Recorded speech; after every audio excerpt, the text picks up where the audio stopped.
I want to take a look at Cisco because shares are moving to the upside. You're looking at gains of just about 9%. It's the biggest intraday gain that Cisco has seen since March of 2020. The move higher on the heels of better than expected earnings and revenue for its most recent quarter. The company also announcing a 7% cut in its workforce as it shifts priorities. So here to discuss, we want to bring in Scott Herren. He's the CFO of Cisco. And Scott, congratulations on that strong quarter. Certainly a lot to get into with you. But as CFO, I'm curious about the job cuts and some of that shift that you're seeing just in terms of your priorities. Give us a better idea of what that investment is going to look like and why you're making that move. Yeah, sure. Thank you. And as always, it's good to see you both.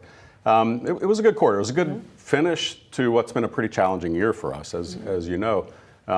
Working through some of the supply chain, the digestion of the amount that we cleared out of our supply chain backlog and into our customers' hands.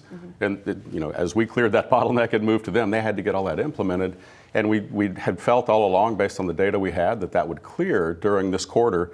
And that's what we saw. As they cleared that up, they began the next wave of projects. That led to pretty strong demand for us. So nice close to the year, balanced across geographies in terms of growth, and balanced across product lines in terms of growth. So that was a good end to what's been a pretty challenging year for us.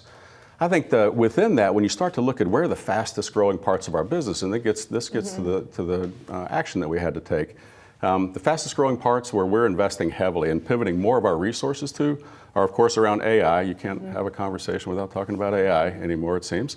Into cybersecurity, and that's only become a bigger and bigger issue, obviously, with some of the recent developments.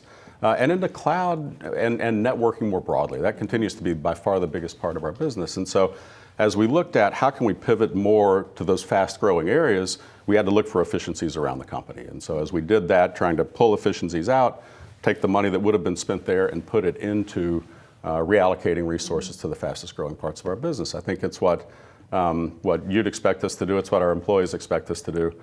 It's hard. When you have to make these decisions, it's the hardest thing you have to do as a leader, is to make a decision to reduce the workforce. And that kind of gives nod to this different evolutions that Cisco has had to go through over the years, networking and infrastructure, and then even into cloud. And so as investors are trying to wrap their minds around what type of multiple Cisco should have, what type of company they should be valuing Cisco as, how do you internally kind of look at Cisco and say, this is our profile?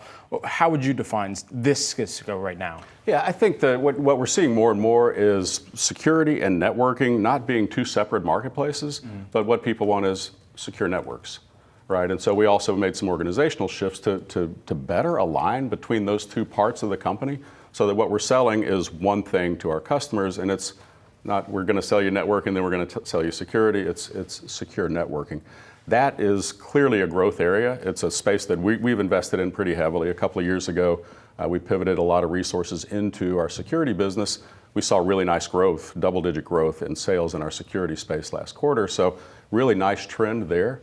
So I'll let the street come up with the proper valuation metrics. What I'm focused on is driving value first for our customers, because if we do that, we'll continue to drive growth, and that growth will drive the valuation metrics. Scott, you talked about the improvement that you're seeing on the inventory side of things. Are you seeing more of a return to normalization from your consumers, from your customers, in terms of their ordering patterns, or what are you seeing there? We are, and that's what I referred to earlier. It's kind of been consistent return to what would be the normalized level of demand, really across all three geos, so Americas, EMEA, and APJ for us, and then across all customer sizes and customer segments. So we're seeing nice balanced growth at this point. That's what you had come to expect from Cisco, and what got disturbed really by the beginning of the supply chain challenges. Our lead times extended. A lot of orders got pulled forward because of long lead times. It took us a while to clear the supply chain. We cleared it really quickly, and now that bottleneck of orders that we had in our hands became a bottleneck of implementations at our customers.